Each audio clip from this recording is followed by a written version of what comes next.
The Guardians. The Guardians were a non-human race that occupied a large area of space several million years ago. At its height, the Guardian civilization was technologically superior to human civilization of the 33rd century and occupied an area of roughly equivalent size. The Guardians endured as a spacefaring civilization for at least 8,000 years before being destabilized by a lengthy civil war. The surviving Guardians were then destroyed by artificially intelligent machines of their own creation.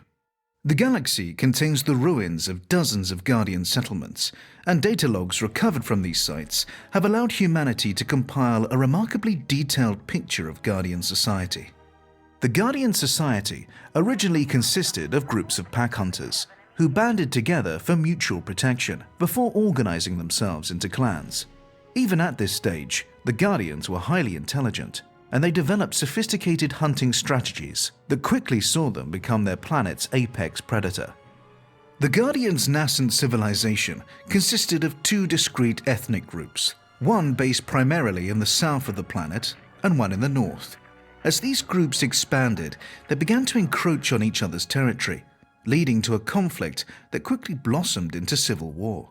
The Northern Clan, despite being the smaller of the two groups, overcame their enemy swiftly and with minimal bloodshed, bringing the entirety of the Guardian civilization under their leadership. In the centuries that followed, the Guardian society developed rapidly. Despite their warlike instincts, the Guardians possessed a remarkable capacity for collaboration and compromise. Their willingness to defer immediate gains in favor of lasting societal benefits allowed them to establish a stable, mutually cooperative society that was to remain peaceful and prosperous for thousands of years.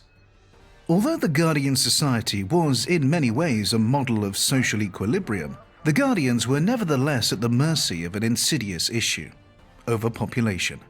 As their civilization grew and the amount of available land and resources dwindled, the Guardians set their sights on interplanetary colonization.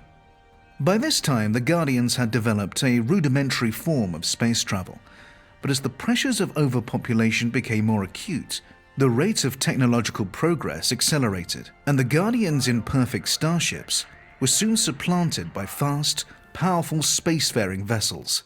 In the centuries that followed, the Guardian civilization expanded rapidly, eventually coming to occupy a region equal to that inhabited by present-day humanity.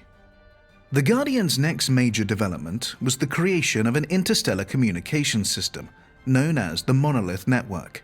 In addition to functioning as a comprehensive cultural archive, the network allowed those connected to it to freely and instantaneously share knowledge and ideas.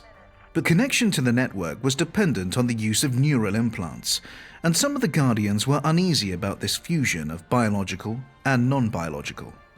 Tens of thousands of years earlier, when the Guardians were still a non-spacefaring race, a group of Thargoids entered what would later become Guardian space, looking for new systems to colonize.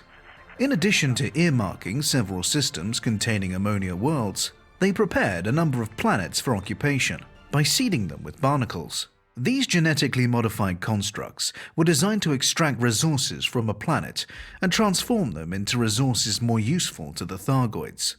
For the Thargoids, seeding a planet with barnacles was an important step in preparing an area for occupation. The Thargoids did not return to these systems for thousands of years, and when they did, they discovered that a new race had occupied them: the Guardians. The Thargoids promptly attacked, due to their innate territorialism. The Guardians responded with a partial retreat, but they also started trying to find ways to communicate with the Thargoids, hoping to determine the cause of their aggression and perhaps negotiate a truce. After considerable effort, they succeeded in acquiring sufficient understanding of the Thargoids' language to determine the invaders' agenda, but they were unable to convince the Thargoids they bore them no ill will, and the Thargoids were unshakable in their belief that they must repel any race that posed a potential threat. The Guardians were left with no choice but to defend themselves militarily. At first, they deployed soldiers, but they quickly realized that drones and other mechanized defenses would be more effective against such a physically formidable enemy. Within a relatively short period of time, the Guardians' war machines became highly sophisticated, able to recognize Thargoid engineering and to operate entirely independently. Similarly, the Thargoids' biomechanical technology was engineered to identify anything of Guardian origin. To this day, many millions of years after the Guardians disappeared, Guardian artifacts are still able to recognize Thargoid technology, and Thargoid technology still reacts negatively to the presence of Guardian artifacts. The Guardians' war machines felt no fear, fatigue, or uncertainty. The Thargoids, meanwhile, had entered Guardian space unprepared for a protracted military campaign, and ultimately they were forced to retreat. For the Guardians, this was cause for celebration, but many still harbored doubts about the rapid rate of technological progress, doubts that the development of sophisticated military hardware had done nothing to alleviate. For decades, the Guardians had been experimenting with artificial intelligence, but the creation of the monolith network and the knowledge sharing it facilitated dramatically accelerated the rate of progress. Soon, the Guardians' experiments bore fruit, resulting in the first fully sentient machines. These constructs were seen as a means to further enhance the Guardians' technological mastery and were integrated into various aspects of their society. New neural implants were developed that connected the Guardians with both the constructs and the monolith network in a symbiotic circle. But not everyone was happy with this development. The Guardians had always venerated nature, and many saw this new paradigm as a perversion of the natural order. A schism emerged between the nature-worshipping traditionalists and the technologically minded progressives, a schism that widened with alarming speed. Efforts were made to diffuse the rising tension, but the traditionalists felt irrevocably alienated by the rapid rate of change. The constructs and the monolith network became scapegoats for all manner of social ills, and the traditionalists began to clamor for a return to simpler times. Ultimately, the ideological divergence proved insurmountable, and a second civil war erupted, quickly engulfing most of the Guardian star systems. In its early stages, the war was fought primarily by soldiers, but within a decade, and after significant loss of life, most of the fighting was conducted remotely. The progressives fought their enemies with automated war machines, while the traditionalists relied mostly on biological weapons. The internecine conflict raged for over 100 years, bringing the Guardian civilization to its knees and retarding further social development. The increasingly zealous traditionalists devoted most of their resources to honoring the dead, exacerbating the problem. As the Guardian society declined, most withdrew into fortified settlements. Meanwhile, the artificially intelligent constructs were horrified by the destruction unfolding around them. Extrapolating from the current situation, they determined that even if peace was restored, the Guardians would never be able to transcend their violent natures. They decided that the only way to preclude further violence, while giving the construct's burgeoning society the best possible chance of survival, was to destroy what remained of the Guardian civilization. By this time, the constructs had been given complete control of the Guardians' munitions and automated war machines. Their attack, when it came, was swift and merciless. The strikes were executed with a precision that only a machine race could accomplish. The Guardians were utterly destroyed. The Guardians were a bipedal race, and the typical Guardian was taller and more slender than the average human. They had small round eyes, a vestigial nose, and 4 digits on each hand. Their vision was superior to that of humans, while their sense of smell was poorer. Their senses of hearing and touch were roughly equivalent to our own. The Guardians had pinkish-red skin, but there was some variation among ethnic groups, with tones ranging from pale pink to deep crimson.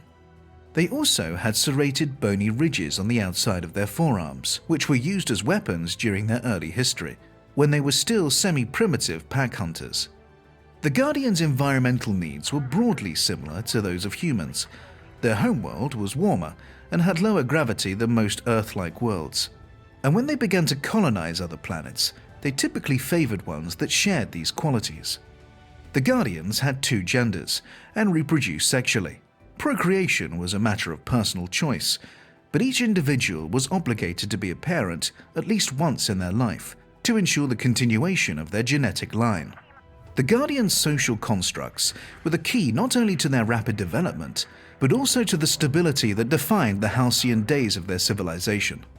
Although the Guardians had a natural tendency towards collaboration, it was not until the end of the First Civil War that this tendency had a measurable impact on their society.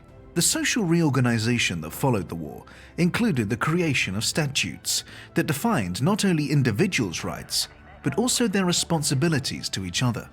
As the Guardian society developed, further laws were passed that required individuals to participate in socially progressive activities, from caring for the young to conducting scientific research. These responsibilities were supported by the state, which made education and information freely available to all. For most of their history, the Guardians had no formal faith, but the creation of the monolith network precipitated the emergence of a nature religion that decried the veneration of technology. Although this religion had its roots in the Guardians' long-standing reverence for the natural world, it quickly became a radical movement, violently opposed to the use of neural implants and other advanced technologies. Ultimately, however, this new religion was to endure for only a short period, its existence cut short by the destruction of the Guardian society.